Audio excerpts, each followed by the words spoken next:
The president doesn't try to reach out and reward these countries and companies that play by the rules in the 1987 scenario. The one where we went down 3 days and then down 22% on Monday has the most cogency. We will not have to wait out too long, will we? We'll know by Monday. Jim Cramer there calling for Black Monday and a 1987 style move for the US stock market, obviously on the back end of everything taking place. What happened in 1978? Well, we'll show you. This is 1978 on the left, and this is the current S&P today. Now, there are a lot of fears around everything going on, rightfully so, but we try and be a little bit more perhaps critical about the situation and try to look at an end to it, a resolve to it. And we've said there's two paths right now: the literal implementation of what has been set out and the escalation into a trade war, which of course would see a massive deduction in global trade, which would affect revenues, which would of course in turn affects the stock market, which is really a voting mechanism on the future.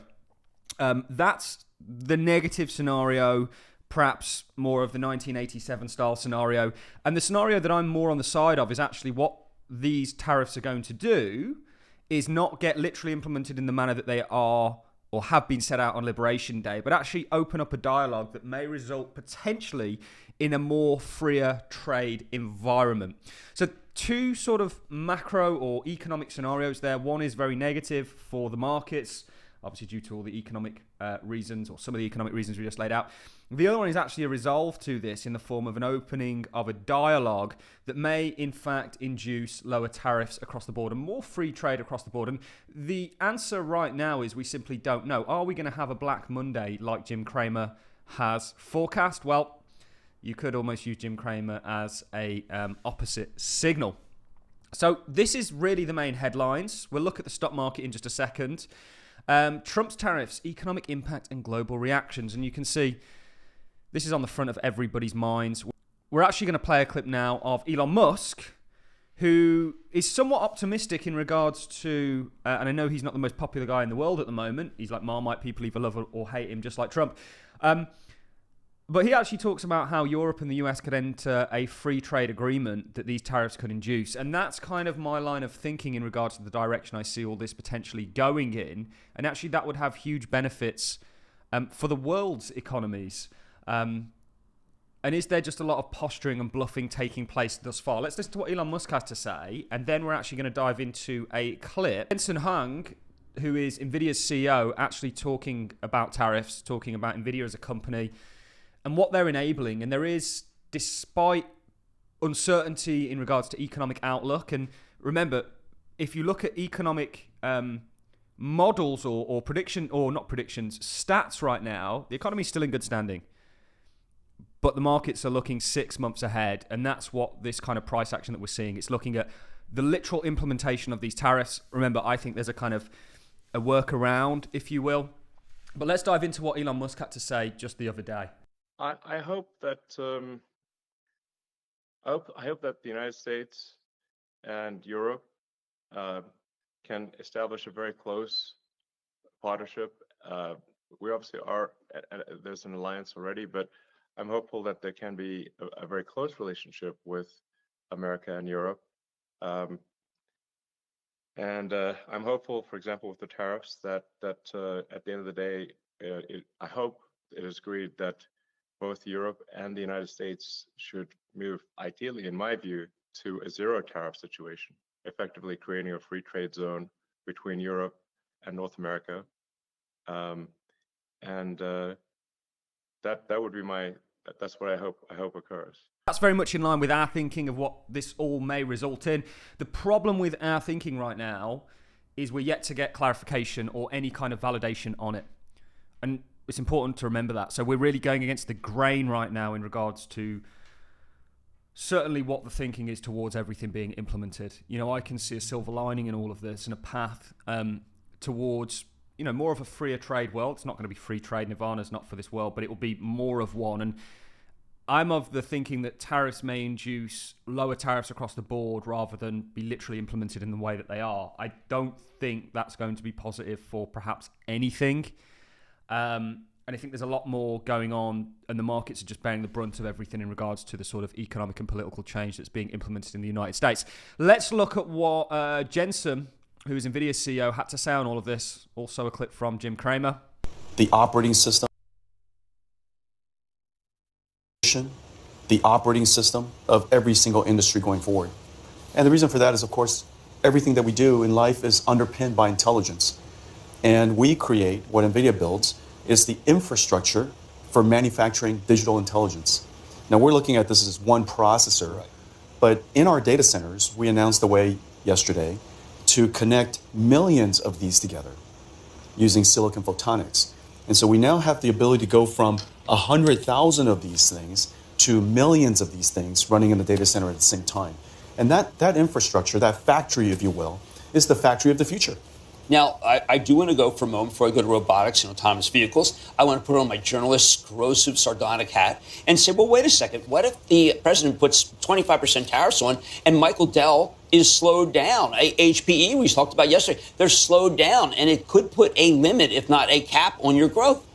Well, we want to build, we're enthusiastic about building in America as anybody. And so we've been working with TSMC to get them ready for manufacturing chips here in the United States. We also have great partners like Foxconn and Wistron who are working with us to bring manufacturing onshore. So long-term, manufacturing onshore is going to be something very, very possible to do, and we'll do it incredibly But the Chinese scale. are still a key partner right now. You have a lot of businesses. I would say 17% of your business. Yeah, in the near term, I would say in the near term, tariffs will not, the impact will not be meaningful, and. But AI diffusion, that last initiative by Biden, which said really there are only 18 friendly countries that we want you to do massive business with, that seemed arbitrary, if not judgmental, in a way that I think you and I would say it makes no sense. Really, that's interesting. So he talks about tariffs. He more importantly, I think, outlines what NVIDIA, which it was at one point the largest company in the world, is, and that is an enabler of a future. It is the future in terms of the production of AI. And I use that clip because with crypto, we have the future of finance. And it's not going away. It's not going anywhere. There's a very bullish outlook on that, despite perhaps market volatility. You know, when you look at everything happening with the cryptocurrency market's price, it has essentially zero to do with crypto. And one thing I'm very proud of in regards to the cryptocurrency space, it's brought all of us into the world of markets, which have always been of the utmost importance to understand, because the keys to life are, or the keys to the life that we currently live and the kind of matrix that we're in, is down to finance predominantly and how it's used as a controlling mechanism on everybody's lives. Nobody's going to want to get up really and go to work tomorrow. I say nobody. Some people do love what they do, and I'm over the moon for them. But the vast majority of people are going to get up begrudgingly tomorrow and go to a job that they probably would rather not be doing. Certainly on days like today in the UK, it's sunny, and I see people out and about. I work 7 days a week, which I love to do. But I think it's a shame that they're restricted to just being told they can have 2 days off at the end of a week, and that's all financially bad. But anyway, we're not here to talk about all that. So we talked about technology and the kind of bullish futurist nature of that and the inevitability of that. The same thing applies to crypto, not just NVIDIA, in regards to enabling AI, artificial intelligence, which is, a very cool but broad technology. And then he talks about tariffs and the kind of, what's going to happen here? Are people just not going to trade one another? Are they going to be literally implemented? His personal takes are that they're not going to do too much meaningful. Let's talk about the stock market. This is to be watched predominantly. We looked at the pullback that we had here and we said this is normal, 9% pullback. This is now not normal, a 17% pullback. And the question is, what takes place from here on out? And tomorrow, providing we don't get a 1987 style scenario, is going to be of the utmost importance. How this week shapes up and what happens in the coming weeks post this. There's multiple different parameters and paradigms going on in the markets right now. Whether that's political, economical, technical, for example, something such as gold and what that's doing and what does that mean more broadly. But we've got to see sort of further clarity on all of this, because in times of uncertainty, people don't spend their money, and that can be contagious. That needs to change, and we need some sort of more certainty from the Fed, from the global kind of countries in regards to tariffs, from the markets in regards to technically, there's a lot of things we're waiting for clarity on. And the further there isn't clarity on that, the more contagion can happen. But how this week shapes up is going to be interesting. In the broader arc of time, guys, this is highlighted by Peter Brandt, who's actually a really good technical analyst, one of my favorites because he's a traditional technical guy like me. We look at traditional technical patterns and use things like trend, fault, et cetera, et cetera. But he's highlighting here that last week was nothing in the broader scheme of things. And it somewhat isn't when you zoom out. If we take a monthly approach to the S&P, and we really zoom out, these pullbacks are all too common, and you're not far off a sort of bouncing point in regards to your macro 30 weekly moving average. So we'll see. Remember, you had pretty sharp or substantial downside, and then you ran up into to the sort of COVID crash. We could be looking at a similar thing today. So there's a lot that we're going to have to watch and wait to see. This week, of course, you've got the minutes and you've got US CPI, which is expected to drop. That's going to be interesting data to pay attention to. Really, the question is, if we are going into more of a prolonged downtrend for the S&P, can Bitcoin survive that? And the argument for me right now is historically not, which means the cryptocurrency space can't. But I am looking at some interesting things. The Bitcoin chart really doesn't look too bad. This is still a normal pullback for Bitcoin in regards to its recent uptrend, and also looks pretty supportive. The chart I'm really sort of interested in at the moment is Bitcoin versus the SPY, which to me is showing that Bitcoin is going to continue to rise against the SPY, which you'd have thought would only happen in an environment when the SPY is going up. This is a beautiful chart, and we've got further continuation for this. So potentially this is predicting a world where Bitcoin is actually going up against the SPY. Does that mean it's just going down less? Or does that mean when the SPY goes down, it's going up? Or does that mean they're both going up together? We're yet to see. A lot of clarity that still needs to be given on the markets. Ladies and gentlemen, that's it from me. Main takeaways are there's a lot of unknown. It's going to be interesting to see how the markets open up tomorrow. I'm not really in this sort of Black Monday scenario. I think there's a whole list of variables in regards to 1987 that aren't here today, but perhaps some comparables.